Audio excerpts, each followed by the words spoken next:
Hello, Bill. Oh, good morning, Mark. Podcast number 2 today. Number two. And the previous one was interesting. Now, I just want to mention that you and I both attend what we call a private directors meeting one Friday a month and have breakfast with a group of 12 people to toss issues around.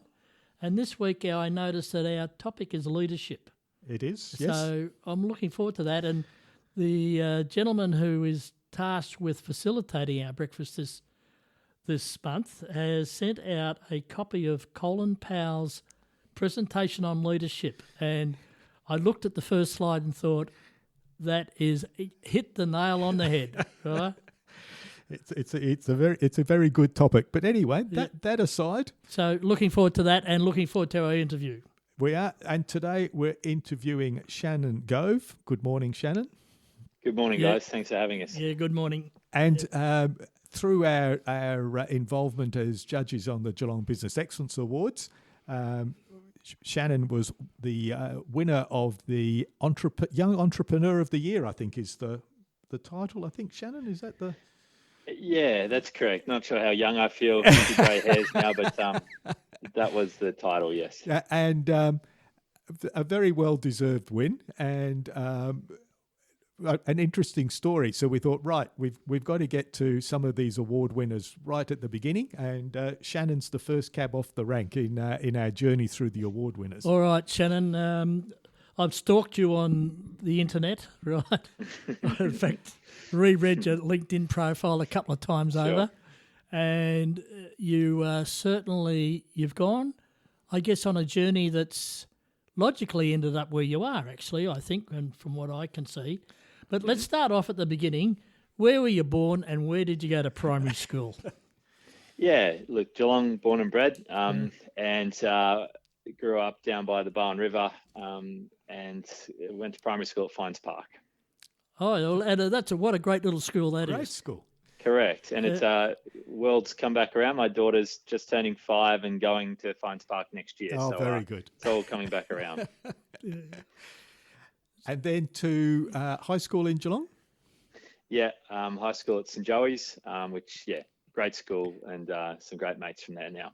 And it's interesting, we've just done an interview with a young accountant called Tom Simic, and he's a St Joey's boy too. Yep, lovely. It's amazing. And for your information, I'm a St Joey's boy. And there you go. You probably don't realise, but given my age, when I went there, it was a boarding school. Right. And I think its second name was Pentridge in those days. Pentridge. Anyway, I know that school, and I didn't finish school there, but I know it's got a great reputation, as has many schools in Geelong, and Geelong is blessed with some great educational places. So while you were at school, did you have any jobs? Yeah, I was at Target in the kitchenware section. So that was my job for quite a while. And then a lifeguard at the local pools, Cardinia and Ocean Grove. That was me for a bit of pocket money, I suppose, when I was at school. And at school, as you sort of reached the end of the school year, or year 12, what were you thinking of doing? What was your sort of, I'd like to do this? Yeah, quite a random one. Through my time at St Joey's, we actually tutored a lot of refugees that came to Melbourne, actually, and we'd take a bus up and help teach them English. And I really enjoyed that experience of helping these young people, I guess, come into Australia. And so that combined with clearly St Joey's boy, loved my footy and always sort of wanted to work in sport, somehow combined to this idea of wanting to go and set up AFL in Africa, which is quite random. Oh, wow. That was my idea at the time of going, I'm going to do sports management and somehow get over. And I enjoyed my traveling and head over to Africa and do that. So that was my idea. And that's why I selected sports management as my course at Deakin University up in Melbourne. Yep. So that was where I wanted to go. And did you ever make Africa and teach AFL? Definitely not. I did not. Best laid plans, but I think really importantly and a big part of my journey was actually end of year 12, because I wasn't 100% on what I wanted to do. Like, that was my idea, but knowing that was quite random, I suppose, and fanciful, I suppose. I wanted to go and see a bit of the world, and so I went on a gap year. So January 1st, landed in Canada, freezing cold in the snow, and for the next 9-10 months, I worked on a kids camp, taking kids canoeing, kayaking, rock climbing, this sort of thing, for about 10 months over in Canada, and then traveled Europe, did the big Camino de Santiago in Spain, and with the then school captain of St. Joey's, Mark O'Reilly, and then came back, and that's when I went to university. But I think that experience to me was probably the foundation, I suppose, of perhaps building confidence or self-belief or whatever it might have been. But it was a big part of my journey, I think, in going out by yourself, where you probably need to be a bit more accountable to yourself, Shannan, than maybe the other world. And did you do the Camino, the whole Camino? It was 800 kilometres, isn't it? Is that right? Yeah, 850 or 60 kilometres. I was meant to, short story, I was meant to fly home from Paris, not even go to Spain, but we had a beer one night, met this guy wearing hiking boots, and we asked him what he'd done, and we thought that sounds pretty incredible. So I called Mum and told her I'd be home in about 40 days, and we decided we hitchhiked down the west coast of France to the bottom, and caught the train then into the middle top of Spain, I suppose, and we walked for about 35 days straight. My best mate from school did it last year. Yeah, it's a great achievement. I've watched many, because that's on my bucket list, but I'm just wondering whether the body's going to be able to do it now.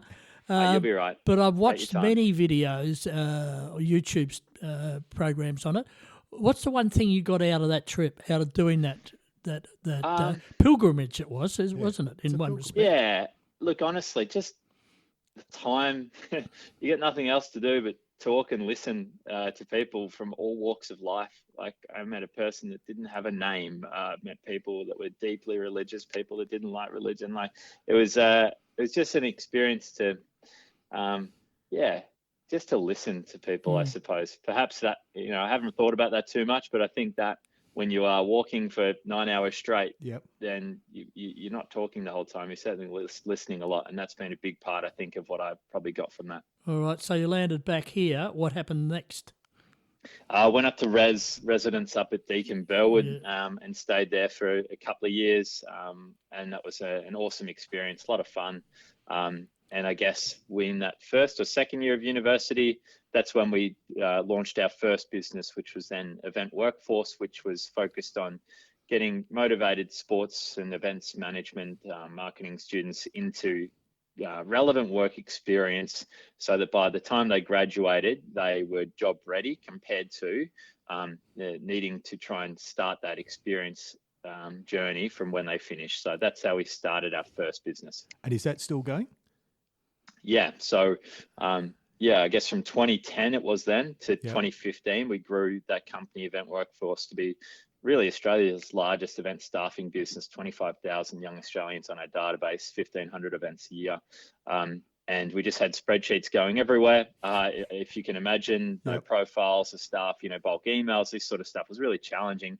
And that's where, I guess, at the time in 2015-16, we're like, hey, we need a better way to do this. And so we decided to build our own platform, workforce management sort of software to solve that problem. And that's where sort of Rosterfy, which I guess is our journey today, was started, but a long way around of answering to say that company, Event Workforce, is still operating today. Sort of come 2015-16, when we went, look, we're going to focus on Rosterfy.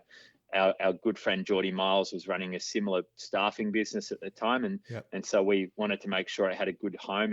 And Geordie runs that business today and under a different name called Spark Event Group, but they are still Australia's leading event staffing company, and we're still the key shareholders in that business. So when you started to pick up the entrepreneur bit in you, because that's where it's kick-started, what was your starting point? What made you go, there's a gap in the market here, I can do this? What was that? Yeah, look, quite a random one. I myself was trying to get my own work experience, I suppose, and was working at the Melbourne Marathon with now really good friends, Ben Muldoon and Tommy Mitchell, guys running sort of the operations there for the marathon. And randomly, they had a whole shipping container basically filled with tuna tins that needed to be cleared out like that night or by 5 a.m. the next morning. and they had no crew or staff to do it. And I was like, well, I live on res with a whole bunch of sports management students that would love to say they worked at Melbourne Marathon. I'll go back to res. I'm going to bring in 20 guys tomorrow and we'll clear out the skip for you. I did that quite easily. Everyone on a tram, got it organized. And then I was like to those guys, well, why don't you have a database of young people like that surely want to build their experience? And they're like, we're focused on running events. The last thing we want to do is sort of herd cats and in tax file decks and pay details for all these 18-year-old students. And that's when I sort of realized and I guess brought in my cousin, Bennett Merriman, who was 2 years older than me, did the same degree as me. And I was like, hey, there's something here. But it was never we are entrepreneurs and we're going to start our own business. It was like this is fun. We're getting paid casually to work events.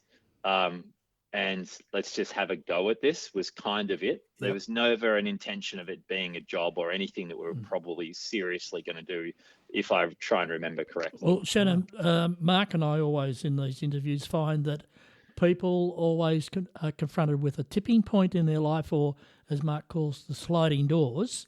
It's the first time we had a tipping point caused by tuna tins. Right? Yeah, I'd imagine. That tipped you into something that you probably had no idea where it would lead you. Correct. Right. And so the software development side, is that part of your skill set, Shannan, or you know where your limits are and you drag people in? Where does that sit? Yeah, definitely not. You wouldn't want me anywhere near it. I just knew inherently the problem to solve, and so did Bennett, I suppose. And we just so happened to be working all these events with and building good friendships with a lot of people that were really skilled. And one guy in particular, Chris Grant, who I was working all the triathlons with. We're traveling around the country together, a lot of time together. And we're like, hey, he was studying in software and needed a project to do for university, actually. And so we got him to build our first sort of registration form, if you will, first sort of front-facing website for a university to tick a box for him. And then we're like, hey, Chris, that was kind of cool. Like, what if it could do this? And then what if it could do this? And then it sort of somehow evolved from there. And Chris, to his credit, begrudgingly, certainly at the time, was like, oh, fine, all right, yeah, I'll do that. And then we sort of realized, hey, if we can keep doing a few of these things, like there's a real problem to solve. But again, it's similar to staffing business. We were not, just for your intel, like we built this platform out, and then the three of us did. And then we had a lot of clients and friends in the industry like Ironman and these big events and Bicycle Network, right? Going, hey, we have the same problem. Can we use that software? And we said no for a good 12, probably 18 months because we didn't want them using it. This is our platform that we built. And then we realized, hang on, like there could be something here. So it was never, the reason we built it was never an intention for it to become Rosterfy or a software that anyone else would use. That's really fascinating. So where did it transition? So that was your starting point. What was your next steps after that? How did it grow? How did you get to Rosterfy? Almost begrudgingly, we sort of let people trial it and use it, and more so to learn from them and be like, oh, what else could you input to this software so that we get a better software as well, and just to keep learning. I think that's one thing I think we've been good at, is not getting in our own way to think we know everything. And so our first event was some random mountain bike World Cup in Cairns through Cycling Australia, I think, and then somehow we signed the Netball World Cup, and probably our fourth or fifth customer ended up being Tough Mudder globally. If you remember all those bigger mud events and things. And that at the time was one of the fastest growing businesses in the world, let alone in events or sports. They were massive. And we built a network or a friendship with them, and they randomly were like, hey, look, we need a solution to better manage at the time they had 100,000 volunteers across America. We need a better way to manage our volunteers. We know you've got something going on there with this system. It's probably 50, 60% of what they need. But then they said, we'll go on a journey with you, help you build it out as a platform. And I guess from that point onwards, that gave us a really good foundation, a proper paying customer, someone that was invested into growing the platform, getting us real good insight into what the industry needed. And without that, it'd be challenging to think of where we are now, because any small business needs someone to take a plunge, basically. And we're really fortunate that both Andy Newman and Emma Dutch at the time out of Tough Mudder in New York, had the faith and I suppose the trust that we could deliver. It strikes me just listening to your journey. You've embraced people and listened to people rather than thinking, I know it all, I can do it myself. You really listen to people and embrace people to bring them along in your journey. Yeah, 100%. And you can't get in your own way if you want to truly scale something. And I've certainly seen the other side of that with other people. We've sort of probably bounced off in the time of people that think they know everything, and they're, I don't know. Running your own business really humbles you, I suppose, is what I'd say. And when you are accountable, especially in the early days, then if you are too stubborn to think of, listening and trying to, always keep improving, then you're not going to really go anywhere. And secondly, you're probably not going to scale a team that really believe in it and have ownership over where the company and the business is going as well. Shannon and I often liken it to a hurdle race. You'd be going along swimmingly, getting over all those hurdles and looking really good until you actually hit one. And then, so I guess that brings me to the question is, in that journey and all that, and that, I guess, development of where you were going those days, was there any particular hurdle that you hit that really frustrated you in that journey? 100%. Every day is a different day when you run your own business, especially early days when everything escalates to you. Even more so, I guess, if you want one example, is as you scale internationally. We're America first, I suppose, and so therefore you are up very early, 4 or 5 a.m., I suppose, for a lot of calls and meetings with them. And then in the next year, I suppose, I somehow ended up pushing us into the UK, and so therefore you're up until 11 p.m. every night for probably 2 years straight, just trying to speak to people and get them to understand who you are. And so I guess if I answer your question directly, it's around, number one, it is about probably trying to scale a team that you can build trust in to own and be responsible for things in their own region and market, because without that ownership and them feeling like they are empowered to do their own role, then everything will end up just escalating to you and you'll explode because the capacity is too much, especially when you're trying to deal with 3 different time zones. So I think that was probably one of the challenges that we faced, and then we learned a lot from that experience. Yeah, and empowerment's probably the key word you mentioned in all of that. Well, first of all, you've got to have trust, of course.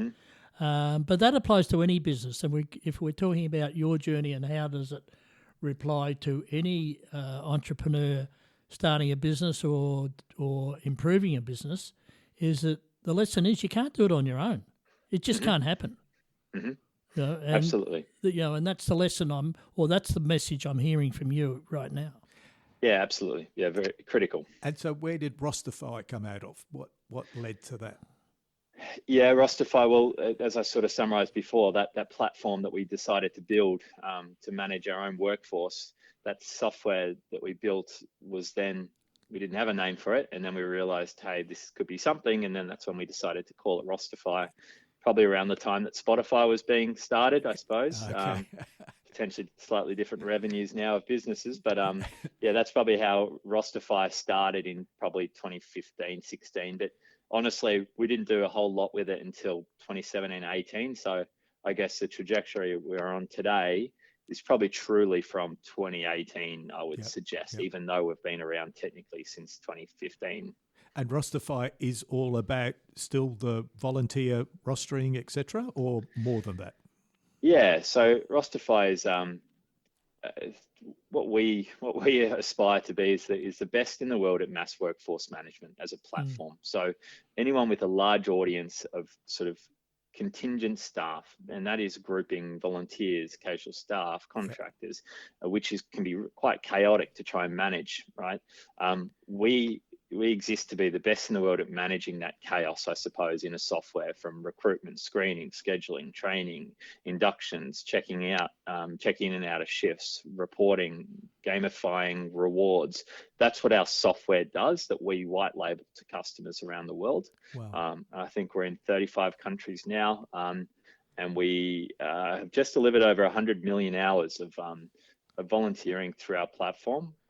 But I guess I would suggest 10 to 15% of our customers are using the system for paid casual staff as well. Well, that's good. Now, tell me, Shannan, there's probably no answer to this, but what does a typical week look like for you? Yeah, I guess my role's evolved naturally as you would expect in the business. And so my role is leading the sales effort across the Asia Pacific region, and then also across the Middle East and some of our biggest deals around the world. So I work really on the revenue side, and I think it's an important sort of note about our business. The three founders have unique, different skill sets, and I think that's really important for anyone to think that you don't have to solve everything yourself. Like there are a lot of things I'm not good at, but what I am good at is probably telling the story about the business and why people should invest, right? And so that's my job. And then Bennett's job, my cousin, co-founder, he's the CEO. He basically keeps the ship running and making sure everyone and growing the team and scaling and the finance side. And then Chris is our third co-founder, and Chris is the one that built it from the very beginning. And his role has changed dramatically, like mine, where he initially was the one point of failure for the whole system. But now we have a team of 25, 30 developers and engineers across the business. And Chris now is in New York, and he oversees like solution design and listening to customers' challenges and trying to solve them through Rosterfy. So how many employees all up, I think we have around 55 at the moment, but we've just raised a further $3 million 2 weeks ago. So we'll get to about 75, I'd say, by maybe June next year. Right. I just mentioned at the start of this that we're talking about leadership on Friday. Now, if I went and asked your people to describe your leadership style, what feedback do you think I'd get? Yeah, I'd say pretty honest. I think there's only one way. You just got to be really honest with people, want to get the most out of them, and really transparent. I think that's it. Like it's just about one thing I think that I do well, if there's anything, is probably showing my weaknesses too and highlighting to the team around like, you know what, I could have done that better, or you know what, the next time I'll make sure I'm going to fix that up. Like I proactively try and find those things that I can do better so that the team then feel comfortable to know that they don't need to be perfect, and that it's okay to make mistakes, because in a fast growing business like ours, there's a certain persona of people that fit, and there's definitely a certain persona of people that don't fit in a business like ours. And I want to show people that it's okay, because we're moving fast, that as long as you're working with best endeavors and trying your best and, you know, whatever, that it's okay to make mistakes as long as you learn from them and improve. So that's maybe one thing I try and take out of it. No, that's good. Now, I just want to touch on values now, because it sounds like that your organisation lives to values, which obviously comes from you and your business partners. So what would you describe as your values in life that also help you run your business? Yeah, well, look, for our business, for Rosterfy, our values are brave, inclusive, innovative, reliable, respected. Like we've got a few there around like key things that we focus on, and brave, I think, is a key one, right? Is that you don't achieve what we achieve without being brave and, you know, sitting in your shell. So that's for the company. For me, my values, personally, I guess perhaps have changed slightly in the last couple of years. We lost someone in our family. My dad passed away recently, and I guess for me it really changed perhaps perspective, I suppose, of life, if you will. And probably early days of growing the business, did nothing but work, no holidays, didn't want to spend any money. And now I guess with young family and an amazing wife who supported me throughout the whole journey, which is a very difficult job to do, wanting to make the most of every opportunity to enjoy life and give our kids the best life possible, and just have a lot of fun too. So just probably not getting too caught up in the highs and lows, which are quite drastic in a business like ours, and focus on what's really important, which is family and, you know, ultimately having a bit of fun. And I don't know, just a big thing for me is getting to Christmas lunch every year and knowing you're proud of your efforts. Like that's very win, good. lose or draw. Like that's the thing that I go back to.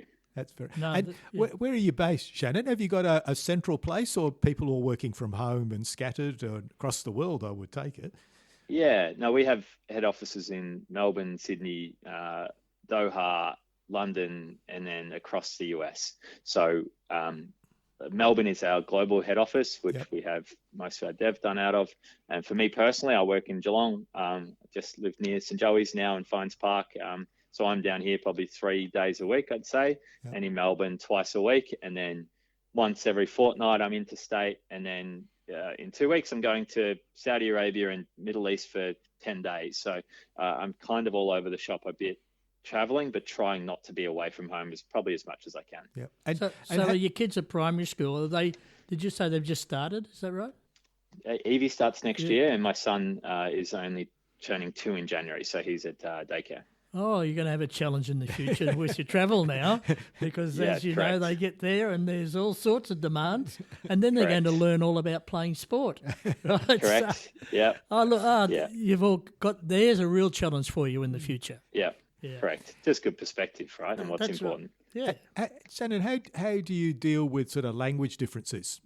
Given, like, if it were Canada, US, UK, we think we all speak the same English language, so that's okay. But Saudi Arabia, Doha, those places, a bit different? Yeah, look, it's honestly not even language so much, because most of the people you're dealing with are speaking English. Yep. Honestly, it's a cultural differences. Yeah, okay. We've worked in the Middle East now for 6 years, and it's really challenging. But it's also tremendous upside for a business like ours to operate there. And there's a real problem to solve. Like, I really believe in that. But dealing with the cultural differences clearly between Australians and people from Qatar, for example, is quite drastic. And so I've just had to learn so much about the way you present and talk and the way that you need to push or not push is very different, and you learn through making mistakes. And so there's no right answer. You just need to work it out and be not too stubborn to know one time when you're wrong and go, I need to be better next time. Yeah, I remember many years ago meeting a gentleman from, I think, Saudi Arabia to have a bit of a business discussion. And with my Australian, it was, hello, how are you? And then straight in. And he was, what would you like to drink? Here's your tea. And how's your family? And I learnt very quickly it's about the journey, not getting to you start with the tea and the chat, and then you get. So have you experienced that side of things? Have you? 100%. Yeah, that's right. And you just need to, you roll with the punches. Like, you just learn these things. And even though you know these things, it's still incredibly frustrating sometimes. So you're never going to get it perfect, but you just got to try your best to be aware of them. And is the software in Arabic or in English? Well, I think we're in about 13 languages now around the world. Wow. So Arabic was one of the first that we did, because we did the Dubai World Expo in 2020. Pretty ginormous event that, again, we at the time was probably too big for us that we took on, but we took it on. But that's kind of how we've grown, I suppose. So Shannon, how do people get in touch with you? What's the website? Yeah, well, look, for Rosterfy, it's just ROSTERFY, Rosterfy. Just check it out there. But for me personally, I'm on LinkedIn, and Shannan Gove. So feel free to well, I think hello. You might get 2 new contacts today. Absolutely. So Shannon, I think that is a fantastic journey. I'm sitting here listening to you thinking, in such a short space of time, with a little idea with some tuna tins, who would have thought that this is where you would be today? I think it is fantastic. You should be very, very proud of your achievements. It just goes to show that the award you won was well deserved. Absolutely. And I hope that you can sort of take that, inspire others to follow in your footsteps. Appreciate that. But it's important to note, like, to be crystal clear, like the award that I won is equally shared with my co-founders, Bennett and Chris. Yeah, absolutely. It's it's theirs as much as it is mine, and our team clearly. But I appreciate the sentiment and what I do. I think a future state of myself will be in trying to help young people, I think, build confidence to show that you don't have to follow perhaps maybe what your parents did or what people tell you to do, like especially while you're young, to take a risk and try something. And I know for myself, when I'm interviewing people now, I couldn't care less about what degree, even if they have a degree or don't. Like, that's just black and white. And I'm asking them more about what are the mistakes you've made and what have you learned from them. Like, that's all I care about when interviewing people. And the two words that I took out of all of this, which I agree with and I've used myself, be brave. Right? There you go. I think that's really important. Really important. Yeah. So thank you, Shannan. That was fantastic. A really nice journey, and we wish you all success. And I don't think you need that. You're powering away. And hope we can catch up personally one day, because we've unfortunately had to do this on the phone today. Yeah, no problem. No, appreciate you having me on. Thanks so much. Okay. Yeah. Thanks, Shannan. Take care. Bye. Cheers.